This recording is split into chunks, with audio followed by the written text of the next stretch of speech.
பலன் வேணும். அந்த புது பலன் வேணும்னா நீங்க உங்களை வளைந்து கொடுக்க வேண்டும். ஹalleluya. அப்ப இந்த பீரியட் உங்களுக்கு எதுக்காக கொடுக்கப்பட்டிருக்கு? ஏற்ற காலத்தை கர்த்தர் வைக்க முடியாது. என்ன அர்த்தம்? அந்த பீரியட் உங்களுக்கு எதுக்காக கொடுக்கப்பட்டிருக்கு அப்படின்னா, நீங்க பலவீனமான இருக்கிற உங்களை, பலவீனமான இருக்கிற நம்மளை கர்த்தர் பலப்படுத்துற காலம் தான் இந்த வளைந்து கொள்ற காலம். ஹalleluya.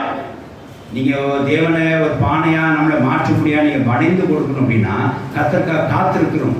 அந்த காத்திருக்கிறது எதுக்கு அடையாளம் என்று சொன்னால், நீங்க உங்க பலவீனத்திலே புது பலன் அடையிறதுக்காக நீங்க செய்யணும், காத்திருக்கணும். நீங்க பலப்படலைன்னா ஒரு காரியத்தை செய்ய முடியாது. பலவீனமா என்ன காரியம் செய்வீங்க?